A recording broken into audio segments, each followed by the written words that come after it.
Hello दोस्तों, नमस्कार। स्वागत है आपका हमारे यूट्यूब चैनल उत्तराखंड जी के वेरी इजी ट्रिक्स में। और आज की इस वीडियो में दोस्तों हम बात करेंगे नेशनल इंटरनेशनल करंट अफेयर्स के बारे में। देखिए दोस्तों, नेशनल इंटरनेशनल करंट अफेयर्स की सीरीज में मैंने आप लोगों को मई 2023 तक के समस्त करंट अफेयर्स दोस्तों बनाए हुए हैं, जो कि आप करंट अफेयर्स 2023 की सीरीज में जाकर के देख सकते हैं। ठीक है। और आज की इस वीडियो में दोस्तों हम जून माह के कुछ इंपॉर्टेंट करंट अफेयर्स के बारे में बात करेंगे, जो कि आपके आगामी यूकेपीएससी और यूके ट्रिपल एससी के सभी एग्जाम्स के लिए काफ़ी ज़्यादा महत्वपूर्ण है। अभी दोस्तों हाल ही में आपके आरओ एआरओ और ईओ यानी कि अधिशासी अधिकारी, कर राजस्व अधिकारी की पदों पर विज्ञप्ति जारी की गई है, जिसमें दोस्तों दोनों ही एग्जाम में आपकी 20-20 नंबर की दोस्तों क्या है लगभग करंट अफेयर्स आने वाली है। ठीक है, दोनों ही एग्जाम में 20-20 नंबर का करंट अफेयर आएगा, जिसके लिए दोस्तों आपको जनवरी से लेकर के आपका जो एग्जाम पेपर है नवंबर में होना है, तो सितंबर या 15 नवंबर तक के करंट अफेयर्स आपको कंप्लीट करने होंगे। ठीक है, तो जनवरी से मई तक मैं आप लोगों को करवा चुका हूं। आज की इस वीडियो में दोस्तों हम जून के करंट अफेयर्स पढ़ेंगे, और आगे आने वाली वीडियो में मैं आपको इसी प्रकार से नेशनल इंटरनेशनल करंट अफेयर्स को दोस्तों कवर अप कराते हुए चलूंगा, क्योंकि ये आपके एग्जाम्स के लिए बहुत ही ज़्यादा महत्वपूर्ण टॉपिक है दोस्तों। करंट अफेयर्स अगर आपको सिलेक्शन लेना है, अगर आपको पेपर निकालना है, तो करंट अफेयर्स की उसमें बहुत महत्वपूर्ण भूमिका है। और आपको पता है कि यूकेपीएससी बहुत ज़्यादा करंट अफेयर्स एग्जाम में दोस्तों पूछता है। इससे पहले भी आप लोगों ने देखा होगा बहुत सारे एग्जाम में यूकेपीएससी के द्वारा करंट अफेयर से संबंधित प्रश्न पूछे गए हैं। तो उस लिहाज से आपकी ये वीडियोस दोस्तों बहुत ज़्यादा महत्वपूर्ण रहने वाली है। अगर आपने इससे पहले के करंट अफेयर्स की वीडियोस को नहीं देखा हुआ है, तो आप दोस्तों प्लेलिस्ट पर जाकर उन वीडियोस को भी देख सकते हैं। इसी के साथ साथ दोस्तों मैंने उत्तराखंड की करंट अफेयर्स की वीडियोस भी आप लोगों के लिए बनाई हुई है। अगर आपने वो वीडियोस भी नहीं देखी हुई है, तो मंथली हमारा उत्तराखंड का करंट अफेयर्स आता है, वह वीडियो भी आपको उसी प्लेलिस्ट में मिल जाएंगी 2023 यूके करंट अफेयर्स वाली में। तो वहाँ पर भी आप उन वीडियो को जरूर देख लीजिएगा। चलिए शुरू करते हैं दोस्तों आज की इस वीडियो को।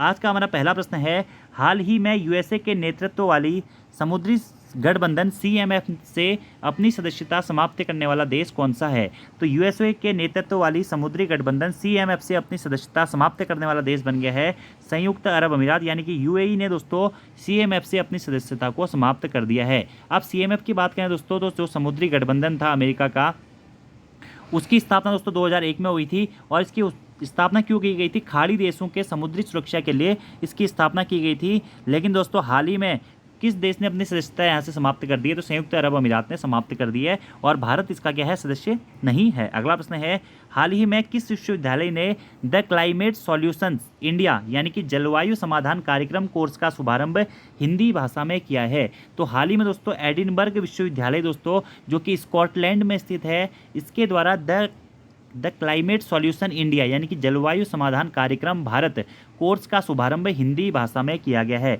याद रखना दोस्तों, या तो इस प्रकार से भी यह प्रश्न पूछा जाता है कि एडिनबर्ग विश्वविद्यालय के द्वारा किस कोर्स का शुभारंभ हिंदी भाषा में किया गया है? द क्लाइमेट सॉल्यूशंस इंडिया यानी कि जलवायु समाधान कार्यक्रम इंडिया का शुभारंभ, भारत का शुभारंभ किया गया है एडिनबर्ग विश्वविद्यालय के द्वारा। एडिनबर्ग विश्वविद्यालय स्कॉटलैंड के अंदर स्थित है। द क्लाइमेट सॉल्यूशंस 3 भाषाओं में लॉन्च हुआ है, हिंदी, अंग्रेजी और अरबी। अगला हमारा प्रश्न है, भारत और यूरोपीय संघ ग्लोबल गेटवे जीजी सम्मेलन का आयोजन कहाँ हुआ है? तो भारत और यूरोपीय संघ ग्लोबल गेटवे जीजी सम्मेलन का आयोजन दोस्तों, ग्लोबल गेटवे को जीजी सम्मेलन भी कहा जाता है, इसका आयोजन दोस्तों भारत के मेघालय में हुआ है। इसका आयोजन 1 से 2 जून को हुआ। उत्तर पूर्व भारत में संचार तथा निवेश बढ़ाने के लिए इसका आयोजन किया गया। किसका? ग्लोबल गेटवे जीजी सम्मेलन का आयोजन कहाँ हुआ? 2023 जीजी सम्मेलन का आयोजन किस किस के मध्य में हुआ? भारत और यूरोपीय संघ के मध्य में हुआ। कहाँ पर हुआ दोस्तों? मेघालय में हुआ है। इसी के साथ आपको यहाँ पे याद रखना है दोस्तों डिवाइन, ठीक है, उत्तर पूर्वी भारत के विकास के लिए एक योजना स्टार्ट की गई है, जिसे कहते हैं डिवाइन योजना। ठीक है, यूरोपीय यूनियन का मुख्यालय ब्रसेल्स में स्थित है। यूरोपीय यूनियन में 27 देश शामिल हैं, ये भी आपको याद रखना है। ठीक है, और जो ये जीजी योजना है भारत और यूरोपीय संघ के मध्य में, इसका आयोजन मेघालय में किया गया है। और क्यों हुआ इसका आयोजन? भारत में संचार और निवेश बढ़ाने के लिए। अगला हमारा प्रश्न है, हाल ही में वर्ष 2030 का पर्यावरण एयरलाइन का पुरस्कार किसे प्रदान किया गया है? तो वर्ष 2030 नहीं होगा दोस्तों, 2023 होगा। ठीक है, टाइपिंग मिस्टेक होगी। वर्ष 2023 का पर्यावरण एयरलाइंस पुरस्कार दोस्तों प्रदान किया गया है एतिहाद एयरवेज को। किसको? एतिहाद एयरवेज को। ठीक है, यह संयुक्त अरब अमीरात की एक एयरवेज है, इसे यह पुरस्कार दूसरी बार प्राप्त हुआ है।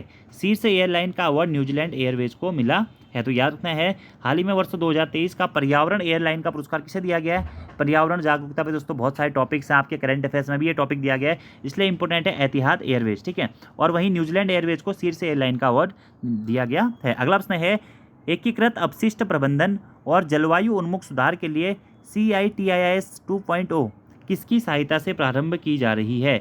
तो CITIIS यानी कि city investment to innovation integrated to sustain 2.0 ये जो है क्यों प्रारंभ की जा रही है? एकीकृत अपशिष्ट प्रबंधन और जलवायु उन्मुख सुधार के लिए दोस्तों यह प्रारंभ की जा रही है। और इस किसकी सहायता से इसे प्रारंभ किया जा रहा है दोस्तों? फ्रांस की सहायता से इसे प्रारंभ किया जा रहा है। अगर हम बात करें city investment to innovative integrated to sustain, इसकी शुरुआत दोस्तों 2018 में प्रथम चरण में 12 शहरों में हुई थी। इसका जो उद्देश्य वेस्ट यानी कि अपशिष्ट का प्रबंधन करना है और जलवायु उन्मुख सुधार करना है, ठीक है। इसके साथ ही दूसरे चरण की शुरुआत 31 मई 2023 से हो रही है, ठीक है। तो याद रखना दोस्तों आपको, एकीकृत अपशिष्ट प्रबंधन और जलवायु उन्मुख सुधार के लिए CITIS 2.0 किसकी सहायता से प्रारंभ किया जा रहा है? तो इसे फ्रांस की सहायता से प्रारंभ किया जा रहा है। याद रखना है दोस्तों आपको, ठीक है। अगला प्रश्न है, भारत की G20 अध्यक्षता के अंतर्गत तीसरी रोजगार कार्य दल की बैठक कहाँ प्रारंभ हुई है? तो भारत के G20 अध्यक्षता के अंतर्गत तीसरी रोजगार कार्य दल की बैठक दोस्तों हमारा कहाँ? जिनेवा में आयोजित हुई है। कहाँ पे? जिनेवा में, ठीक है। G20 की बात करें दोस्तों, जो G20 का होस्ट ईयर देश कौन सा है इस बार? हमारा भारत है, ठीक है। G20 के शेरपा कौन है दोस्तों? G20 के शेरपा हैं अमिताभ कांत जी। कौन है? अमिताभ कांत जी G20 के शेरपा हैं, ये भी आपको याद रखना है। और G20 की अगर हम बात करें थीम क्या है, तो वसुधैव कुटुंबकम G20 की इस बार की थीम है, ठीक है। ये आपको याद रखना है। तो देश इसमें 19 देश और एक संगठन EU शामिल है G20 में। इसकी बैठक 31 मई से 2 जून 2023 के अंदर जिनेवा में हुई थी, ठीक है। 2022 में इसकी अध्यक्षता दोस्तों किसने करी थी? इंडोनेशिया ने करी थी। 2023 में इसकी अध्यक्षता कौन कर रहा है? भारत कर रहा है। और 2024 में दोस्तों इसकी अध्यक्षता कौन करेगा? 2024 में G20 की अध्यक्षता करने वाला है ब्राजील। तो ये प्रश्न भी इंपॉर्टेंट है, G20 की 2024 में अध्यक्षता कौन करेगा? ब्राजील करने वाला है, ठीक है। और इसकी थीम है वसुधैव कुटुंबकम, याद रखना है आपको। अगला हमारा प्रश्न है, हाल ही में राष्ट्रीय प्रत्यायन बोर्ड प्रमाण पत्र NABH प्राप्त करने वाला भारत का पहला एम्स कौन सा है दोस्तों? तो नागपुर एम्स दोस्तों पहला एम्स बना है जो कि राष्ट्रीय प्रत्यायन बोर्ड प्रमाण पत्र प्राप्त करेगा। कौन सा? नागपुर एम्स, ठीक है। नागपुर एम्स को यह प्रमाण पत्र बेहतर स्वास्थ्य सुविधाओं के लिए मिला है। अगला हमारा प्रश्न है, हाल ही में अंतर्राष्ट्रीय नागरिक उड्डयन संगठन में भारत का प्रतिनिधि किसे बनाया गया है? तो हाल ही में अंतर्राष्ट्रीय नागरिक उड्डयन संगठन में भारत का जो प्रतिनिधि है वह अंगसुमाली रस्तोगी को बनाया गया है। अगर हम बात करें अंतर्राष्ट्रीय नागरिक उड्डयन संगठन ICAO की, तो इसका मुख्यालय दोस्तों मॉन्ट्रियल कनाडा में है। हेमांग जानी को वर्ल्ड बैंक में वरिष्ठ सलाहकार के रूप में हाल ही में नियुक्त किया गया है, ठीक है। ये आपको याद रखना है, हेमांग जानी से संबंधित। और अंगो संवाली रस्तोगी जो हैं इन्हें क्या हो गया है? भारत का प्रतिनिधि बनाया गया है अंतर्राष्ट्रीय नागरिक उड्डयन संगठन में। इसका मुख्यालय कहाँ पे? मॉन्ट्रियल कनाडा में है। हेमांग जानी भी इंपॉर्टेंट है दोस्तों, वर्ल्ड बैंक के वरिष्ठ सलाहकार के रूप में हाल ही में किसे नियुक्त किया गया है? हेमांग जानी जी को नियुक्त किया गया है। वर्ल्ड बैंक के वर्तमान में अध्यक्ष कौन है? अजय बंगा जी हैं। और IMF के वरिष्ठ जो सलाहकार है वो हैं आनंद सिंह जी, ठीक है। तो ये सारे ऑप्शन यहाँ पे एक्सप्लेनेशन कर दिया गया, इंपॉर्टेंट है ये क्वेश्चन भी। अगला हमारा प्रश्न है, हाल ही में किस फिटनेक यूनिकॉर्न ने टर्बो UPI लॉन्च किया है, ठीक है। तो टर्बो UPI लॉन्च किया दोस्तों किसने? रोजर पे ने। किसने? रोजर पे ने दोस्तों टर्बो UPI को लॉन्च किया है, याद रखना आपको, ठीक है। भारत का सबसे तेज UPI टर्बो UPI हो गया है। इसके अंतर्गत 1 स्टेप पेमेंट होगा, इसमें एक्सिस बैंक मदद करने वाला है, ठीक है। रेजर पे या रोजर पे की स्थापना 2014 में हुई थी। सीमा पार UPI भुगतान सेवा शुरू करने वाली पहली फिनटेक कंपनी कौन सी है? फोन पे है, ठीक है। सीमा पार UPI भुगतान सेवा को प्रारंभ करने वाली पहली फिनटेक कंपनी कौन सी है दोस्तों? फोन पे है। और वहीं दोस्तों टर्बो UPI को लॉन्च करने वाली पहली फिटनेक यूनिकॉर्न कंपनी कौन सी है? वो है दोस्तों रेजर पे, ठीक है। कौन सी है? रेजर पे या रोजर पे भी आप इसे देखेंगे, ठीक है, याद रखना है, ठीक है। फोन पे क्या है? सीमा पार UPI सेवा की शुरुआत करने वाली पहली फिनटेक कंपनी है। अगला प्रश्न है, विश्व दुग्ध दिवस कब मनाया जाता है? तो प्रत्येक वर्ष दोस्तों 1 जून के दिन क्या होता है? विश्व दुग्ध दिवस मनाया जाता है, ठीक है। श्वेत क्रांति का संबंध किससे है दोस्तों? श्वेत क्रांति का संबंध जो है दुग्ध उत्पादन से है, ठीक है। ऑपरेशन फ्लूड भी इसे बोला जाता है। ऑपरेशन फ्लूड का संबंध किससे है दोस्तों? ऑपरेशन फ्लड का संबंध है। ऑपरेशन फ्लड का संबंध दोस्तों हमारा दुग्ध उत्पादन से ही है। और विश्व दुग्ध दिवस कब मनाया जाता है? 1 जून को विश्व दुग्ध दिवस मनाया जाता है। इसकी स्थापना दोस्तों 2001 में हुई थी। इसे FAO यानी कि फूड ऑफ एग्रीकल्चर ऑर्गेनाइजेशन के द्वारा आयोजित किया जाता है। इसकी स्थापना 16 अक्टूबर 1945 को हुई थी। इसका मुख्यालय रोम में स्थित है। 16 अक्टूबर को ठीक है, स्थापना कब हुई थी? FAO की दोस्तों 16 अक्टूबर 1945 को इसकी स्थापना हुई थी। और FAO का मुख्यालय कहाँ है? रोम में स्थित है, ठीक है। 16 अक्टूबर को क्या मनाया जाता है? इसी कारण विश्व खाद्य दिवस भी मनाया जाता है। तो विश्व खाद्य दिवस कब मनाया जाता है? 16 अक्टूबर को मनाया जाता है। वहीं दोस्तों बात करें विश्व दुग्ध दिवस कब मनाया जाता है, ये मनाया जाता है 1 जून को। और वहीं राष्ट्रीय दुग्ध दिवस की बात करें तो राष्ट्रीय दुग्ध दिवस दोस्तों 26 नवंबर को मनाया जाता है। ठीक है, तो भारत में श्वेत क्रांति लेकर कौन आए थे, ये आए थे वर्गीज कुरियन। भारत में श्वेत क्रांति का जनक या ऑपरेशन फ्लूट का जनक किसको कहा जाता है, वर्गीज कुरियन को कहा जाता है। और यही भारत में श्वेत क्रांति लेकर के आए थे। और इन्हीं के जन्म दिवस के अवसर पर दोस्तों राष्ट्रीय दुग्ध दिवस 26 नवंबर को मनाया जाता है।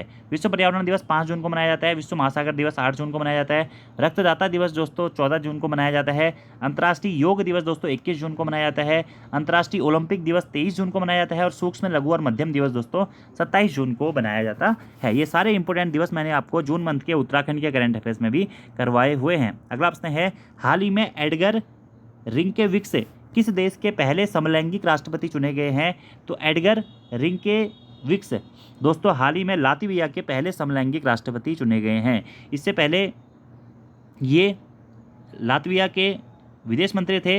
लातविया की विधायिका का नाम साइमा है तथा इसमें 100 सीटें हैं। और एडगर रिंकेविक्स दोस्तों लातविया के पहले समलैंगिक राष्ट्रपति चुने गए हैं। अगला प्रश्न है, वैश्विक ब्रांड कंसल्टेंसी इंटर ब्रांड की बेस्ट इंडियन ब्रांड्स 2023 की 10वीं रिपोर्ट के अनुसार वर्ष 2023 का शीर्ष भारतीय ब्रांड कौन सा है, तो टीसीएस दोस्तों क्या है, वर्ष 2023 का शीर्ष भारतीय ब्रांड है। किसके अनुसार, वैश्विक ब्रांड कंसल्टेंसी इंटर ब्रांड की बेस्ट इंडियन ब्रांड्स 2023 की 10वीं रिपोर्ट के अनुसार।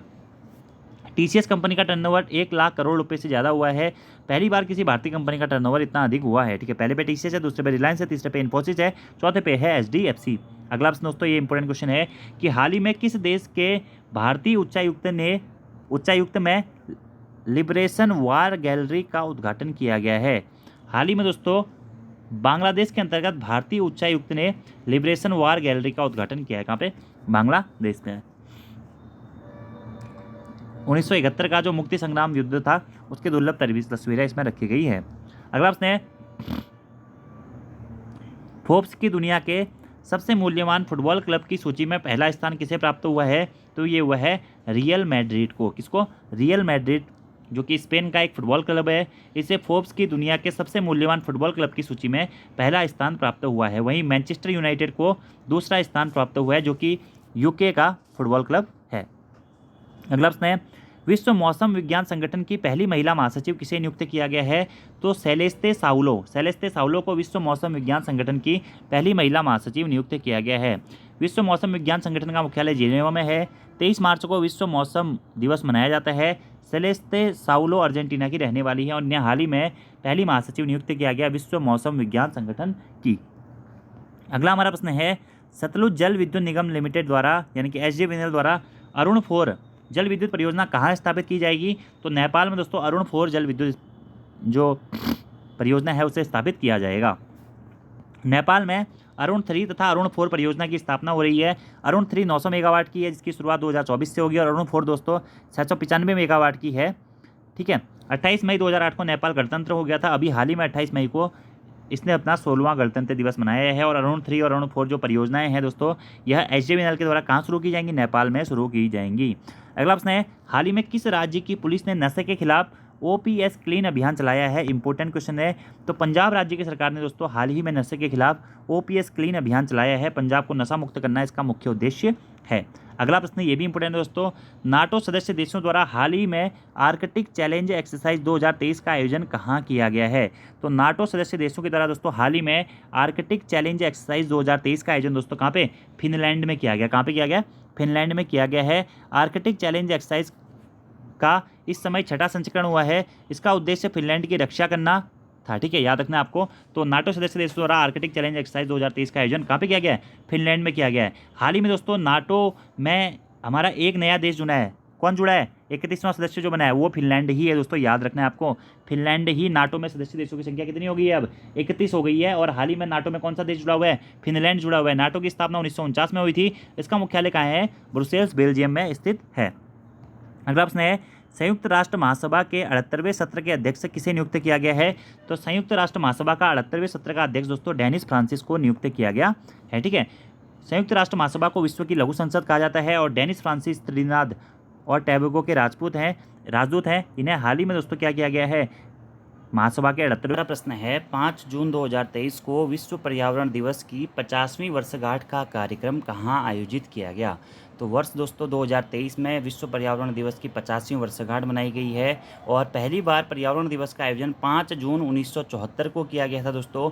उस समय पर इसका आयोजन अमेरिका में हुआ था और 50वीं वर्षगांठ के कार्यक्रम का आयोजन दोस्तों कहाँ किया गया है, कोटे डी आइवर में किया गया है। ठीक है, और इस बार के इसके होस्ट कौन कौन से थे, आदिबजान था, कोटे डी आइवर था और नीदरलैंड इसके होस्ट थे। ठीक है, और साथ ही साथ दोस्तों यहाँ से एग्जाम में प्रश्न ये इंपॉर्टेंट बन सकता है कि विश्व पर्यावरण दिवस 5 जून को मनाया जाता है, आप सभी लोगों को पता है। इसकी थीम क्या थी इस बार की, तो इसकी थीम थी दोस्तों beat plastic solution, beat plastic solution. और प्रधानमंत्री मोदी जी ने दोस्तों पर्यावरण दिवस के अवसर पर 2 योजनाओं का प्रारंभ किया है।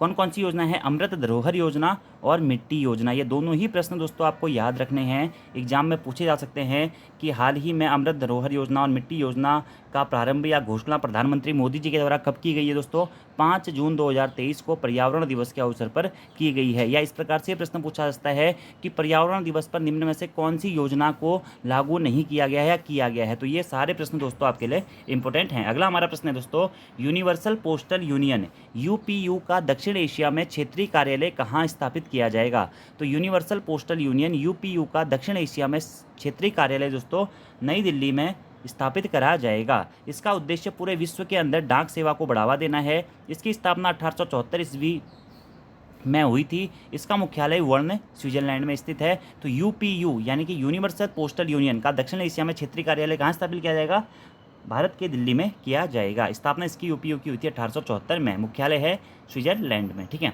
अगला हमारा प्रश्न है, हाल ही में टाटा समूह की अग्रतास एनर्जी स्टोरेज सॉल्यूशंस ने किस राज्य में लिथियम ईवी बैटरी प्लांट स्थापित करने का समझौता किया है। तो हाल ही में दोस्तों टाटा समूह की अग्रतास एनर्जी स्टोरेज सॉल्यूशन ने गुजरात में lithium electric vehicle battery plant स्थापित करने का समझौता किया है। ठीक है, इन लिथियम ईवी बैटरी का यूज इलेक्ट्रिक व्हीकल में किया जाएगा। इसकी क्षमता 20 गीगावाट आवर होगी।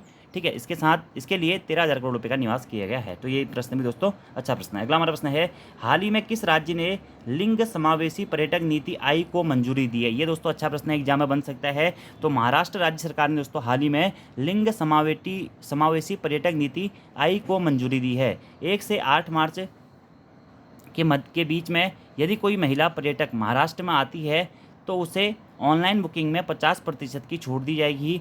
इसका उद्देश्य पर्यटन क्षेत्र में महिलाओं को बढ़ावा देना है। महाराष्ट्र सरकार द्वारा नमो शेतकरी योजना की शुरुआत भी की गई है। ठीक है, तो नमो शेतकरी योजना की शुरुआत भी महाराष्ट्र राज्य सरकार के द्वारा की गई है। इसके अनुसार किसानों को प्रतिवर्ष 6,000 रुपये उपलब्ध कराया जाएगा। तो याद रखना है दोस्तों, आपको आई नीति को किसने मंजूरी दी है, महाराष्ट्र राज्य सरकार ने आई नीति को मंजूरी दी है। अगला हमारा प्रश्न है, हाल ही में स्लीपर कोच वाली 100 वंदे भारत ट्रेनें बनाने का टेंडर प्राप्त करने वाली कंपनी का संबंध किस देश से है। तो हाल ही में दोस्तों स्लीपर कोच वाली 100 वंदे भारत ट्रेनें बनाने का टेंडर प्राप्त करने वाली कंपनी कहाँ की है, फ्रांस की है। ठीक है, 100 वंदे भारत ट्रेनें बनाने का टेंडर प्राप्त करने वाली कंपनी का नाम क्या है, एल्स्टॉम है। क्या है दोस्तों, एल्स्टॉम है। ये ट्रेनें एल्यूमिनियम की बनाई जाएंगी जिनकी स्पीड 200 किलोमीटर पर आवर होगी और लागत इसकी दोस्तों 3,000 करोड़ होगी। वंदे भारत एक्सप्रेस का नाम पहले क्या था दोस्तों, T18 था। ठीक है, इसका निर्माण चेन्नई में हो रहा है। पहली वंदे भारत ट्रेन की शुरुआत दिल्ली से वाराणसी के बीच में हुई थी, ये भी आपको याद रखना है। अगला प्रश्न है दोस्तों, हाल ही में महाराष्ट्र सरकार ने किसे मौखिक स्वच्छता अभियान के लिए स्माइल एम्बेसडर नामित किया है। तो सचिन तेंदुलकर को दोस्तों हाल ही में मौखिक स्वच्छता अभियान के लिए स्माइल एम्बेसडर नामित किया गया है।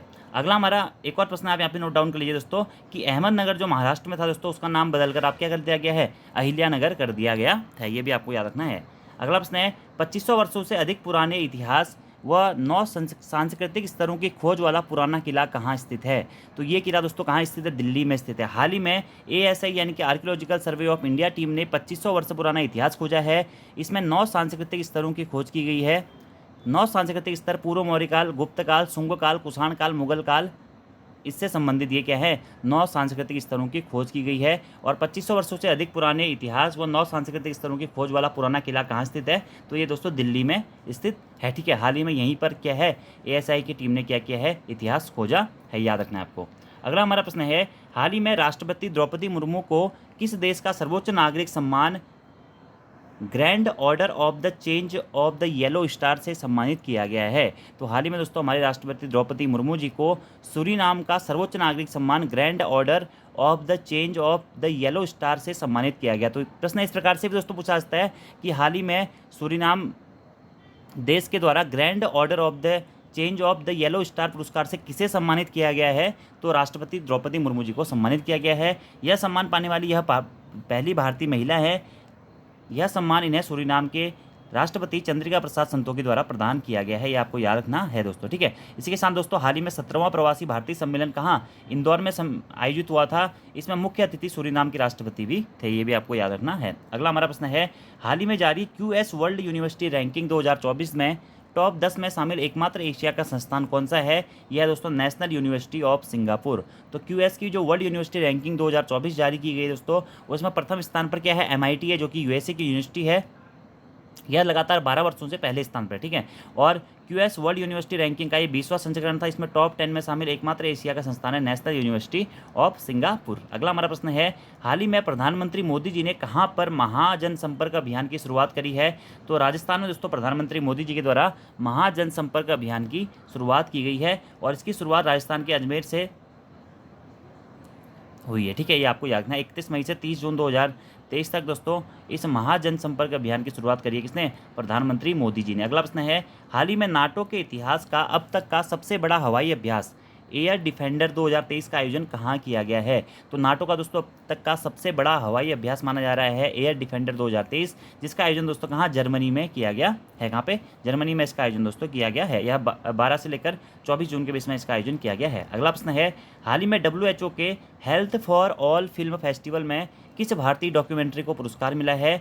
तो when climate change turns violent, ये जो डॉक्यूमेंट्री है दोस्तों भारतीय डॉक्यूमेंट्री है, इससे WHO के health for all film festival में क्या मिला है?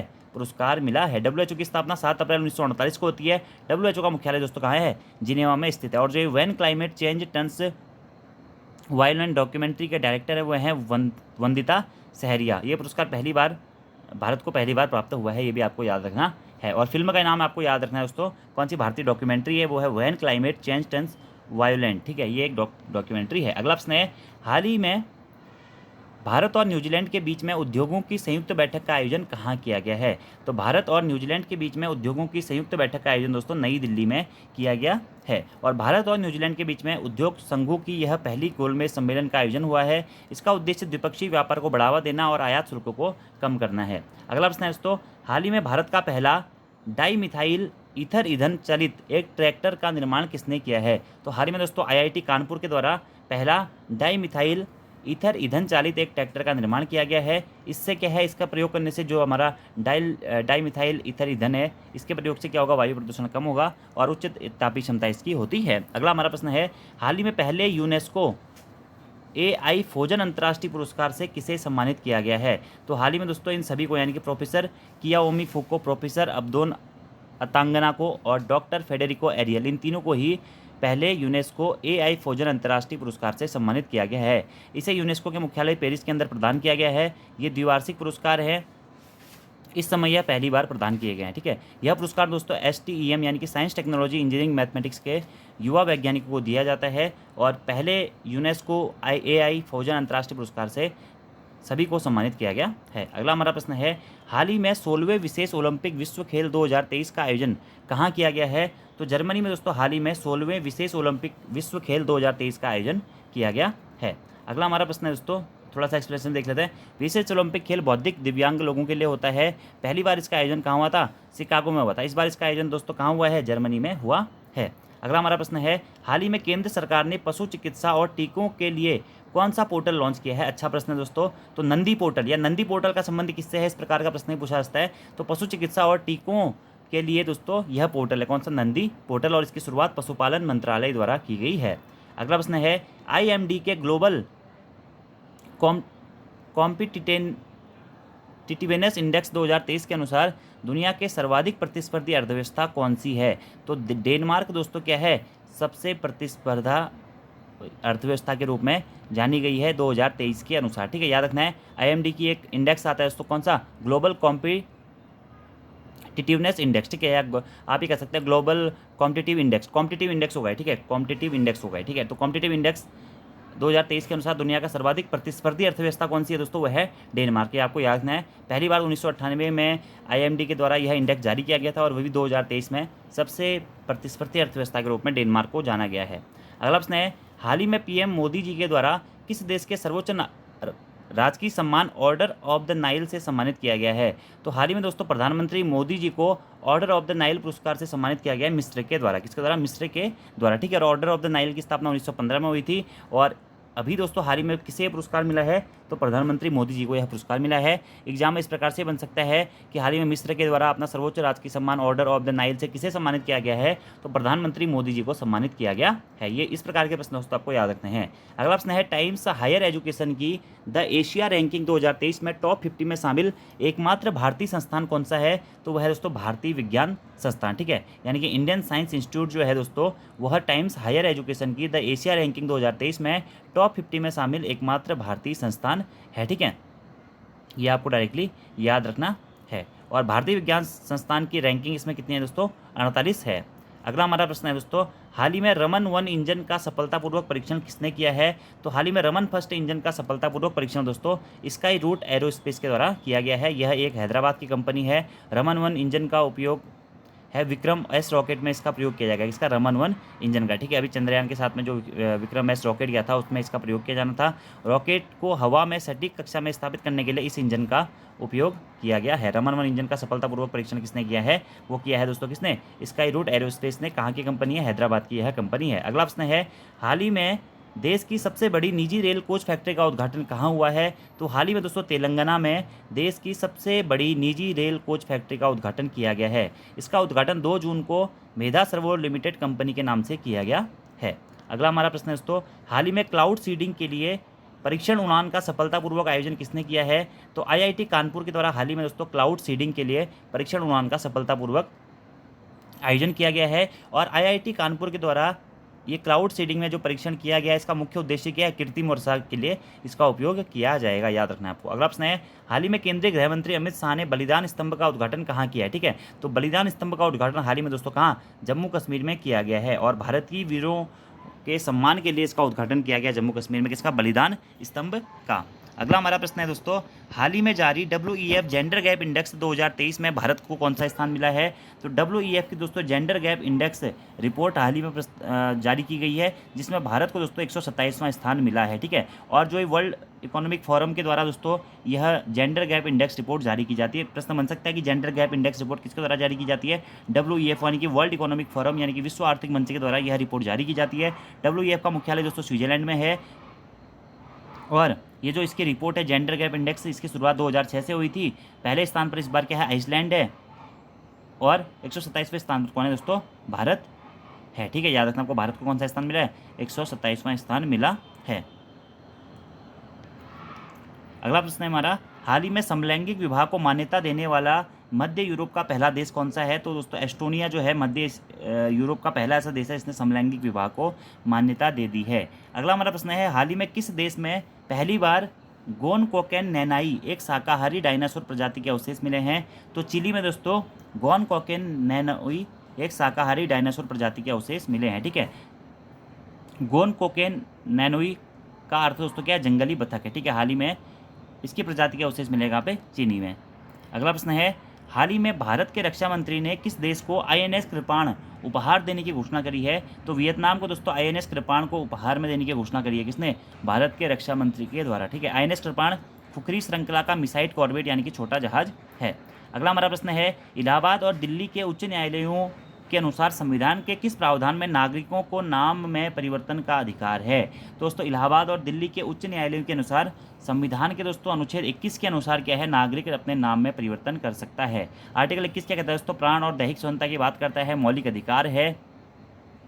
और भारतीय संविधान का सबसे बड़ा अनुच्छेद भी दोस्तों इसी को कहा जाता है, ठीक है। भारतीय संविधान का सबसे बड़ा अनुच्छेद भी आर्टिकल 21 को ही कहा जाता है, जिसमें क्या प्रावधान किया गया? नागरिकों को नाम में परिवर्तन करने का अधिकार है, यह बताया गया है। अभी हाल में विषय चर्चाओं में भी था, आपको याद रखना है। अगला प्रश्न है, हाल ही में स्पेस एक्स ने किस देश के सार्टरिया 1 संचार उपग्रह को लॉन्च किया है? तो हाल ही में स्पेस एक्स के द्वारा दोस्तों इंडोनेशिया के सार्ट्रिया 1 संचार उपग्रह को लॉन्च किया गया है। स्पेसएक्स कंपनी अमेरिका की है।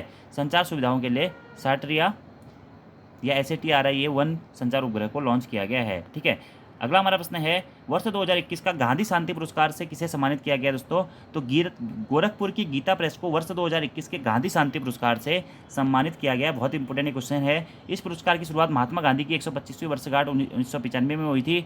इस पुरस्कार की इनामी राशि 1 करोड़ रुपये। ठीक है, गीता प्रेस गोरखपुर की स्थापना 1923 में हुई थी। इसके 100 साल पूरे हो जाने पर इसे यह पुरस्कार प्रदान किया गया है। तो आज की वीडियो में दोस्तों हमने जून माह के इंपॉर्टेंट करंट अफेयर्स के बारे में पढ़ लिया है। 50 क्वेश्चन मैंने आपको करवा दिए हैं इस माह के, और 50 क्वेश्चन दोस्तों और जो बचे हुए वो भी मैं आपको करवा दूंगा। और ये सभी प्रश्न देखिए दोस्तों एग्जाम में आने की संभावनाएं हैं। जो आपका सिलेबस दिया गया है दोस्तों, खासकर अधिशासी अधिकारी और कर राजस्व और RO में आपको पता है कि दोनों एग्जाम में दोस्तों 20 नंबर की आपकी करंट अफेयर आनी है, यानी कि 40 नंबर का करंट अफेयर का दोस्तों सेक्शन आना है। तो उसके लिए करंट अफेयर्स पढ़ने बहुत ज़रूरी है, क्योंकि अगर आप करंट अफेयर्स में अच्छा स्कोर नहीं करेंगे तो फिर कहीं ना कहीं आपके सिलेक्शन में दोस्तों रुकावटें आ सकती हैं। इसलिए करंट अफेयर्स की वीडियो आप लोग जरूर देख लें। इससे पहले महीनों की नहीं देखी है दोस्तों, तो मैंने वन लाइनर क्वेश्चन में बनाए हुए हैं, ऑब्जेक्टिव में भी करवाया हुआ है, तो आप उन वीडियोज़ को जरूर देख लीजिएगा। बाकी अभी तक आपने हमारी एप्लीकेशन डाउनलोड नहीं करी हुई है तो आप हमारी application Uttarakhand GK very easy tricks को जरूर डाउनलोड कर लें।